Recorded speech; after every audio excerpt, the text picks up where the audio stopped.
Hello and welcome, my friend. This is the 13th episode. And you know what that means? No, I'm just kidding. It doesn't mean anything other than the fact that it's 13 episodes. Oh my gosh. Can you believe it? I can't believe it. We're 13 episodes in to this Jeffrey Breedwell audiocast.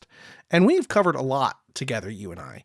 We have gone through the introduction where I kind of explained like what's going on. We've gone through my past a little bit and kind of explained some things. We've gone through stories. We've gone through moral mechanics in a huge triple episode. And we even went through like the dangers of print on demand and what it was like. And then I announced last week that there's merch for sale. And that's right, there is merch for sale. You can now buy a shirt to support the Jeffrey Breedwell audiocast, support me in my venture, and that's the best way to help support what you're getting for content if you like what you're getting. So you want to hear more, you want to read more, you want to hear more. I mean, shoot, if you want to see more, then definitely hit me up. Buy a shirt. You can buy a shirt at jeffreybreedwell.com. That's Geoffrey. Breedwell, just like I would breedwell.com. But today, after we've gone through all of this, through the 13 episodes, we are now at the last blog for my Substack that I've written. This is the last one. Now, that does not mean this is the last episode. Not by a long shot. No. This is a special double episode. So that way you can get the origin, you can get the setting, and there's going to be a little bit of an extra at the end if you're a good person. Just wanted to tell you. So if you're good and you listen and you stay till the end, there's going to be even more about Just Put the VHS in the Bag, Bro. I promise. Stick with me until the end. And I'm not trying to sound like a YouTube person or even sound like we're on TikTok. Hey, stay till the end of the video and make sure you like, subscribe, comment, share. Yeah. Really not trying to do that. But, I mean, you know how it goes. The whole thing that we got to do. But 13 episodes, man. And then I'm out here looking at like other people and their podcast and their audiocast and stuff. Well, they're not doing really audiocast, but I'm looking at other people doing their podcast and they're like, oh, I'm 1,000 bajillion episodes in. And I'm like, okay. I have 13. That's the best I got right now. So that's okay, right?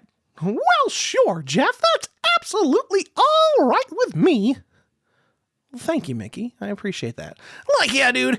Like, if it wasn't for you, like, I don't really think that we'd have much choice. Yeah, we wouldn't even exist. You know what? That's a good point, Stag and Scoob. I appreciate that. That's very nice. Yeah, and come on, you got to do it. You got to make sure you get down there, you read. And then after you read, you get to the chopper, okay? We're going to pump you up. Come on. Governor Schwarzenegger? Okay. All right. I'm not mad at you. You're a 6-foot monster. So, sure. I'm going to go ahead and do that, just as you say, sir. Yeah, it's a good idea, because I want to hear what's going on with Just Put the VHS in the Bag, bro. I want to know these aliens and what's going on with the origin. How did you start? How did you come up with this idea?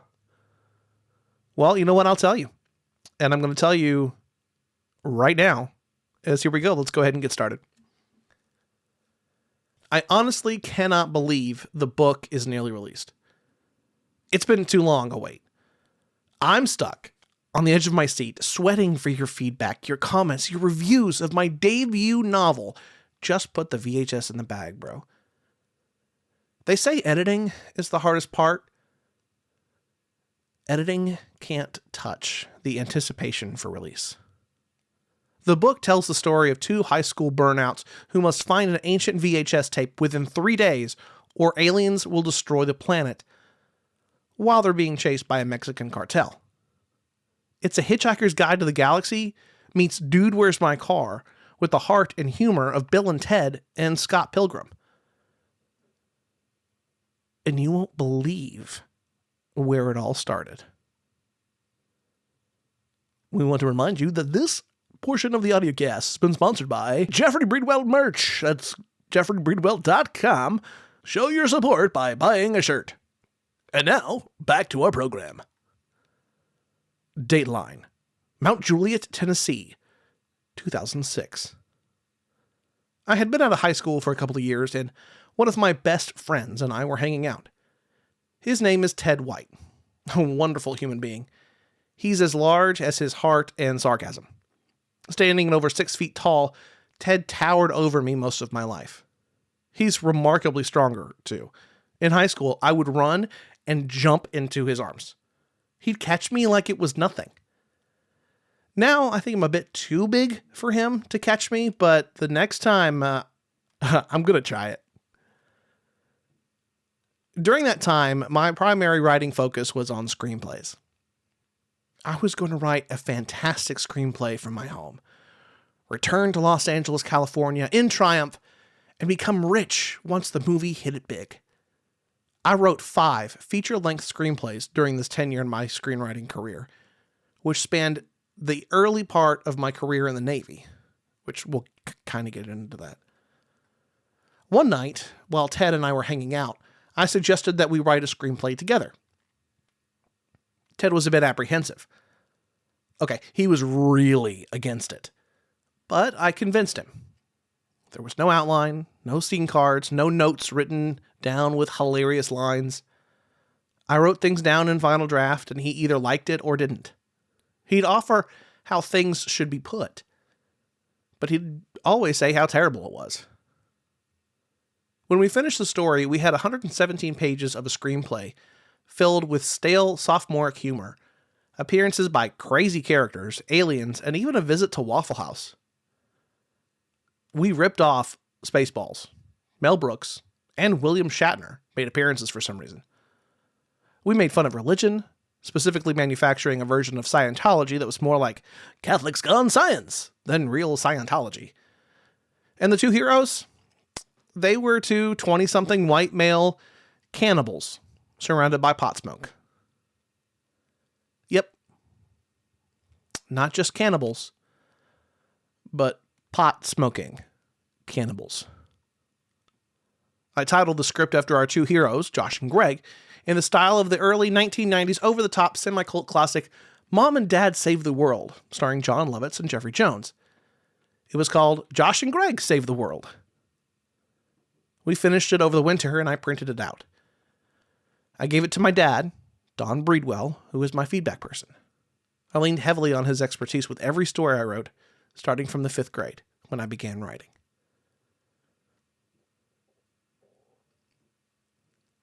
He finished the review in March of 2007 and returned it with numerous notes. He insisted that I print it out and he'd correct my grammar, make story notes, and even have notes on jokes. There's even an out-of-place "see you next Tuesday" joke in this draft where he wrote, "Needs more here, unless you know." I knew. Josh and Greg enlist. After several rewrites and unsuccessful queries later, Josh and Greg Save the World was permanently shelved. Ted washed his hands of it. The humor wasn't where it needed to be, and the story never got better. Josh and Greg went from pot-smoking cannibals to just pot smokers, and then pot-smoking puppets, and then finally ended as puppets. They traveled to find the MacGuffin, which was the Ark of the Convent, from a magic carpet in the first draft to an inflatable sex turkey. No matter how many times I went back to Josh and Greg Save the World, nothing could save it. In 2010, I enlisted in the Navy, and I saw an opportunity to help train my fellow junior sailors and submariners on the dangers of synthetic marijuana, spice. I got to work and wrote the short film, Josh and Greg, Spiced. This time, Josh and Greg were 2 puppets in the Navy, and Josh discovers Greg, high on spice, right before they need to report. I went through all the steps of approval, used my actual section leader, i.e. the person we reported to, who had a rough reputation, that I made fun of in the film. The project premiered during a training session for all Navy submarine school personnel in 2011, and it was even featured in the Chief of Naval Operations Daily Brief. I was commissioned by the Navy's Bureau of Medicine and Surgery to produce more, and 2 films later, the work contributed to my receiving a medal for volunteer work. Josh and Greg had earned me a medal.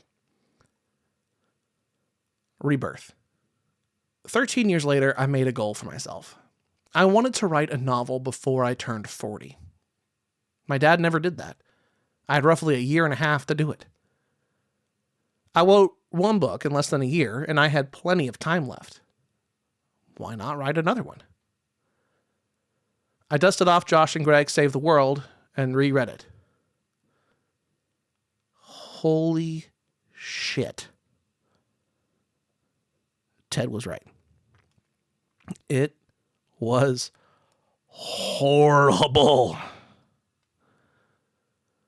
I did a complete page 1 rewrite. Everything was out the window. Josh and Greg, dead.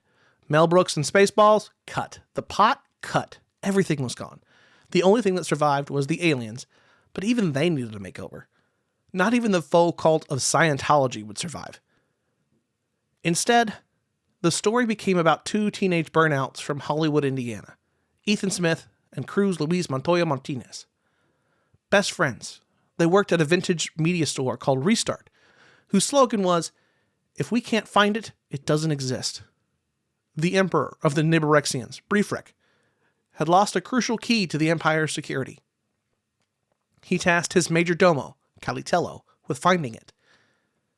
These dinosaur-based humanoid aliens were scouring the galaxy for this item, and that's when Calitello discovers Earth and Restart.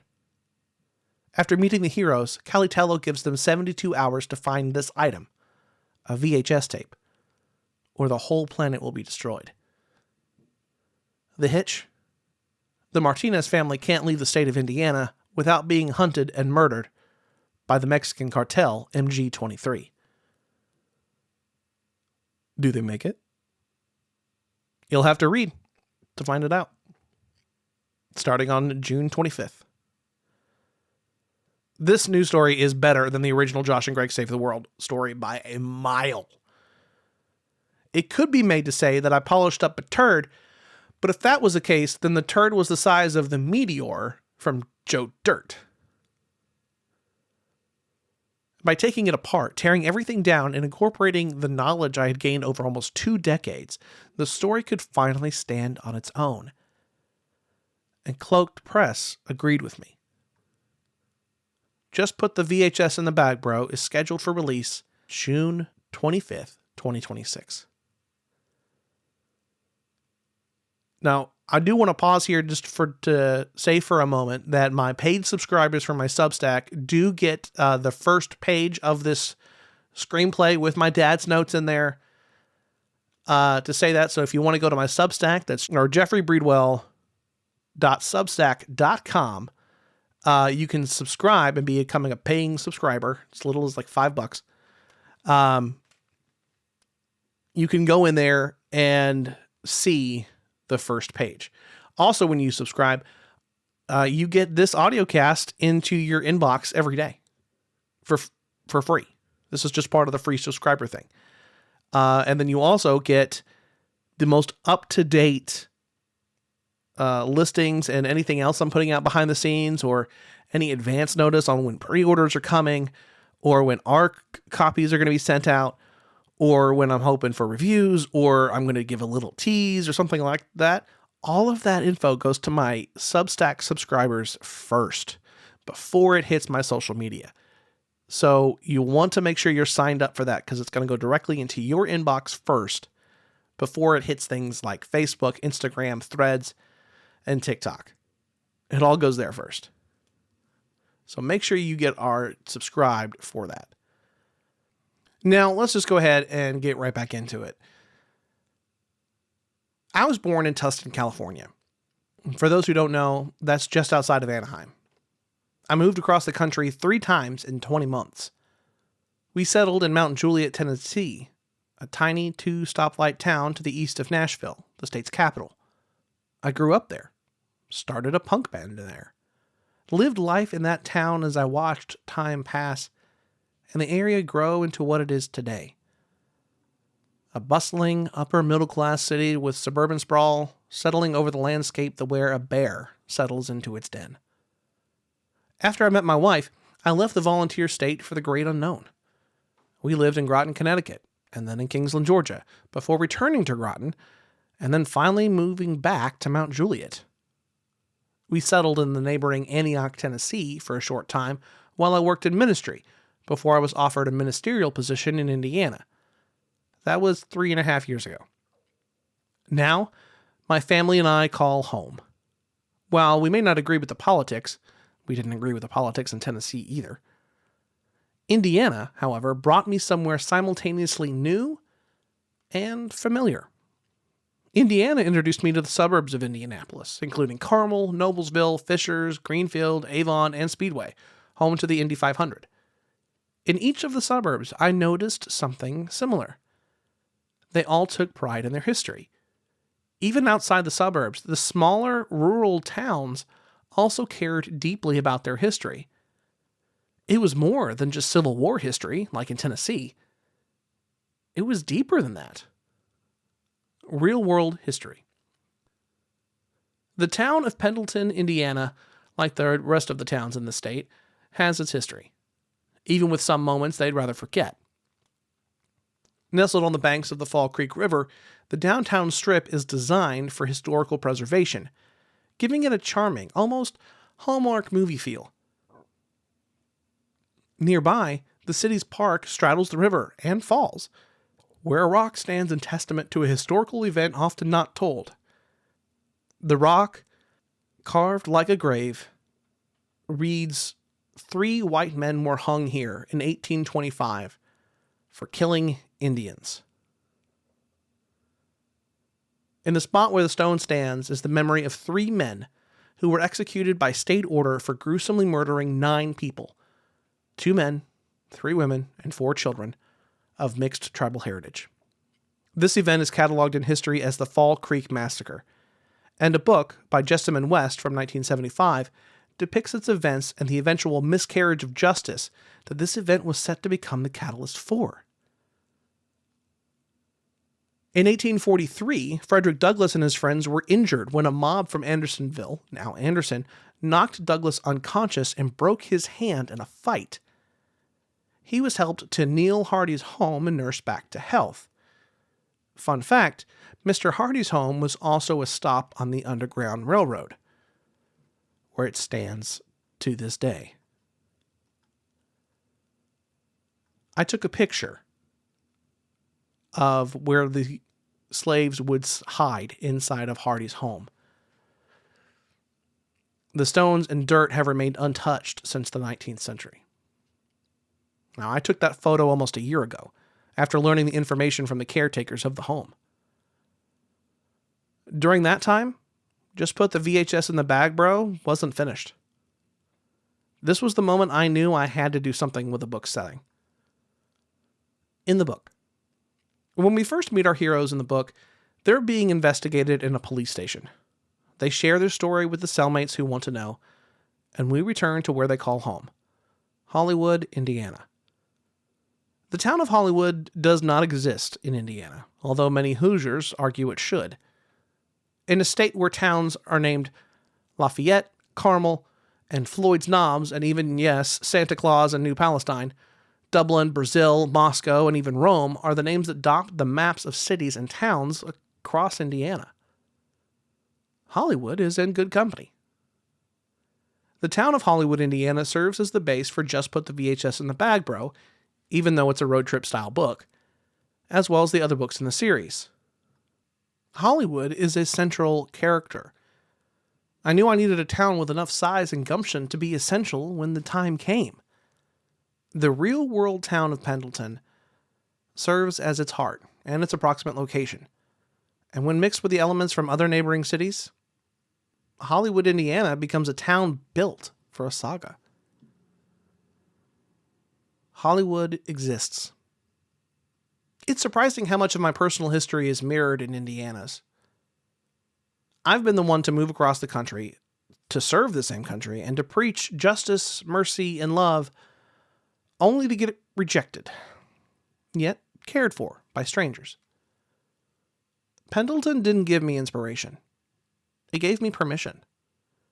Its layers of natural beauty, resilience, and diversity gave me the space to create Hollywood as it needs to be. The history isn't erased here. It's wrestled with. It's challenged. It's the tension between memory and story, the stories we inherit versus the ones we tell, that gives Hollywood its life, allowing it to be a character by itself. Together with the surrounding towns, Hollywood is a place that can carry an intergalactic war, ancient technology, wrestling rings, and two high school losers trying to figure out why aliens want them to find a VHS tape. Hollywood, Indiana exists because history matters. The choices we make don't just vanish. They echo, sometimes for generations. And if you stick with me, I'll show you more of the places, the characters, the choices, and the strange histories that have shaped the massive saga that I've somehow written myself into. Just know this for now. Hollywood, Indiana is alive. With all my heart, Jeffrey.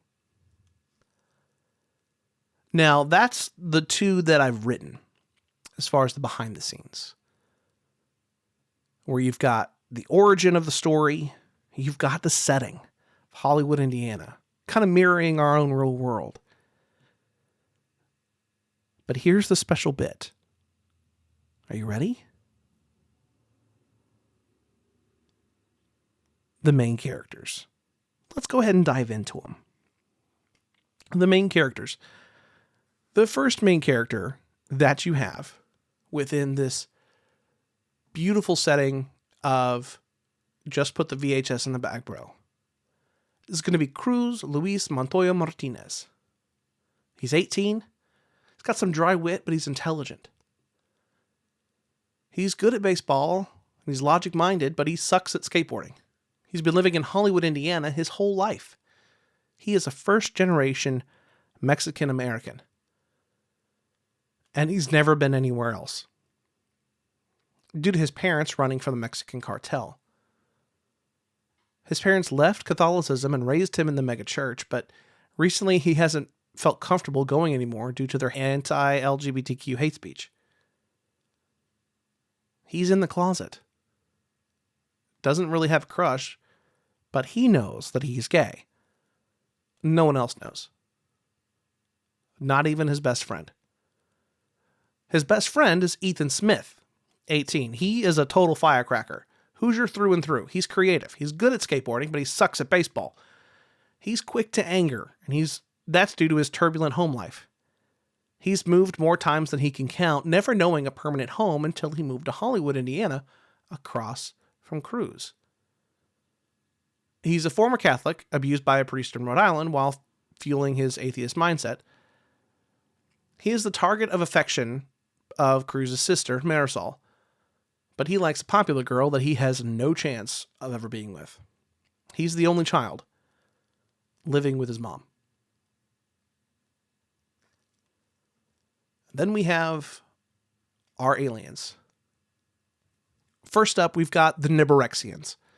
Now, the Nibirexians are led by a Tyrannosaurus Rex being that's become more advanced and humanized, and he's got proportionate arms.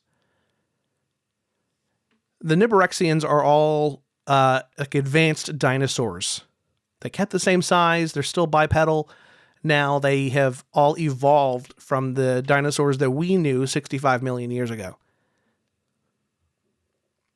Briefrek, he's the emperor of this entire civilization. He rules through fear, but his rule is being threatened by his uncle, Balfrex, who seeks to usurp the throne. Now, Briefrek has a secret that he and his wife, Bulmelda, share. And if exposed, this secret is going to bring Briefrecht's reign to an end, giving the title to his uncle. This secret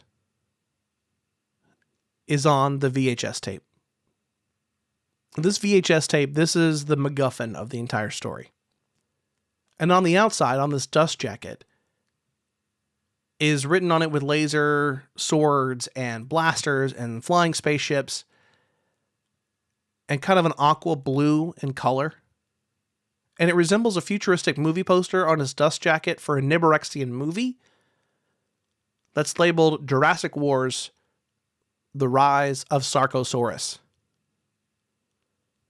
Now, on this tape that requires a key to play, it is secretly taped over, holding a secret that is just between Briefrecht and Bulmelda. Tasked with finding this from Briefrecht is his major domo, Calitello. Now, Calitello is older than both the king and the queen. He's an incredibly intelligent dinosaur-like human, like a Troodon. He's very faithful, and honestly wants his king and queen to succeed. But the details of the secret are kept from him. The only thing he knows is that the king and queen desire it, and the reason is of the utmost importance. When the truth is revealed,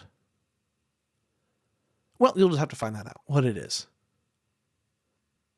The other villains that we have is our cartel, MG-23.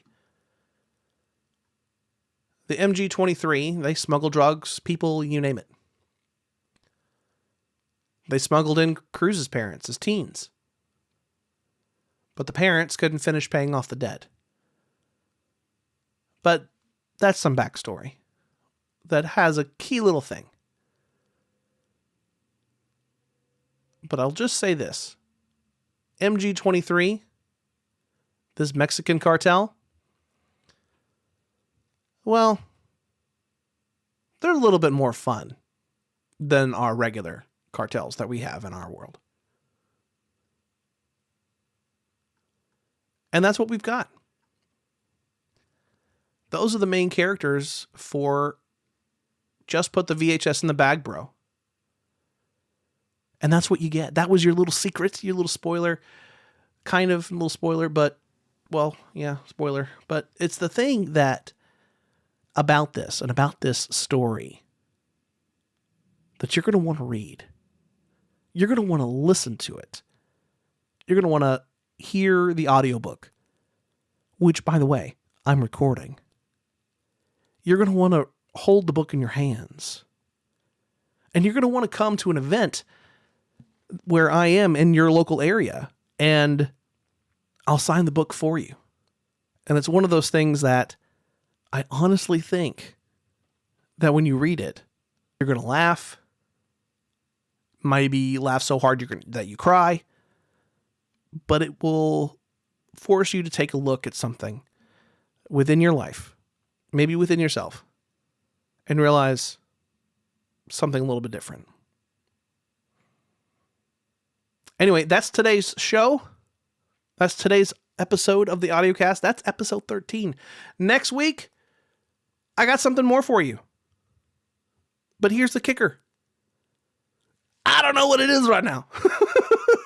Because we're all caught up. We're all caught up on the Substack stuff. So now I am going to strap in to this F-22 that is the audiocast. And write a blog and release it at the same time, set for next Wednesday at 5 a.m., which is when you get the same episode. So you'll get the same episode and the audiocast as two different emails within it, but it'll be released on the same day. So you can either read it, or you can listen to it, or you can do both. And you can comment on both, and you can like and share and subscribe and do a little dance and make a little love and how to get down tonight. Get down tonight. Yeah, get down tonight. Get down tonight. Get down tonight. What are you doing in here? What? I said, what are you doing in here? I'm getting down tonight? The hell you are!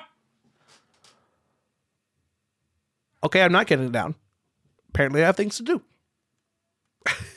I don't know what I did, but I got things to do. Anyway, I will catch you next time. But just know that you are beautiful, you are incredible, and you are awesome. That both my dog and I love you. I'll catch you next time.